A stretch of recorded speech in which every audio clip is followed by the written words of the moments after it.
Obviously Liton দা আমাকে দিয়েছিল, কারণ সে কমিটমেন্ট করেছিল আমাকে একটা ব্যাট দিবে এবং সে তার বেস্ট ব্যাটটাই দিয়েছিলেন, বিরাট কোহলির ব্যাট, এবং ওটা দিয়ে আমি খেলেছি। আমার কাছে খুব ভালো লেগেছে, ব্যাটটা খুব সুন্দর ছিল, আমি ওটা দিয়ে 100 রানও করেছিলাম।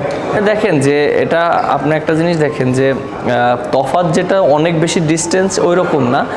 আপনি একটা জিনিস দেখেন, কার্ডের উপর সব কিছু নির্ভর করে। আপনার কার্ড তো অনেক সময় চেঞ্জ হয় না, আপনার ভালো কার্ডের ব্যাট যদি তৈরি করতে পারেন সবসময় একই রকমই হবে।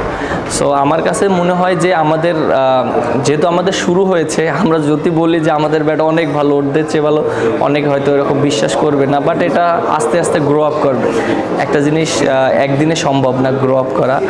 আর আপনি যেটা বললেন যে এখন যে বর্তমানে যেসব কোম্পানিগুলো আছে এরা অনেক দিন ধরে বিজনেস করছে এবং তারা অনেক দিন ধরে সার্ভিস দিচ্ছে, বাট আমরা মাত্র স্টার্ট করেছি। সো আমাদেরও সময় লাগবে আস্তে আস্তে আমাদের নিজেদের ব্র্যান্ডটাকে ওই লেভেলে নিতে।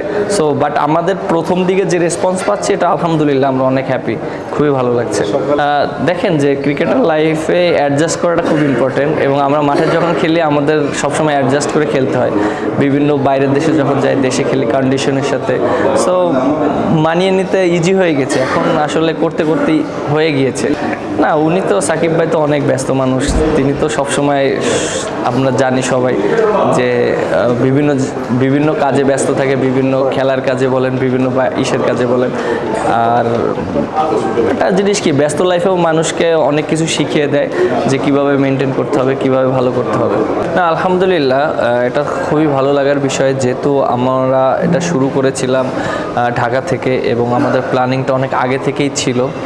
আর যেহেতু আমাদের সবার কষ্টের ফল আমি মনে করি, বিশেষ করে ইমরুল ভাই যেভাবে পরিশ্রম করছেন, স্টিল করছে, আর আজাদ ভাই আছে এবং শাহিন ভাই আছে, এরা তিনজন অনেক বেশি পরিশ্রম করছে। বাট আমার যেটা বলেছি, আমি তো সময় পাই না ওইরকম, যতটুকু সময় পাই তাদের সাথে বিভিন্ন জায়গায় যাওয়ার চেষ্টা করি।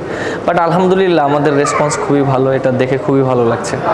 না, আপনি যেটা বললেন যে কন্ট্রিবিউশন, হ্যাঁ সবারই কন্ট্রিবিউশনটা অনেক বেশি, বাট একটা জিনিস যে আমি তো সময় পাই না, কারণ তারা দেখেন ইমরুল ভাই অনেক সময় পায় বা ওনার ব্যস্ততা থাকলে উনি এটা নিয়েই অনেক পরিশ্রম করছে অনেক আগে থেকেই।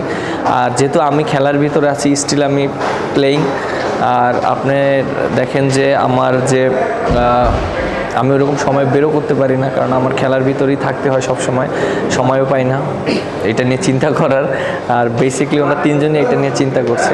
আমার যেটা দায়িত্ব, আমি ওনাদের সাথে আছি সব সময়, আমার সাথে ডিসকাস করা কীভাবে করলে ভালো হয় সেটা আমি জাস্ট ফিডব্যাক দিই।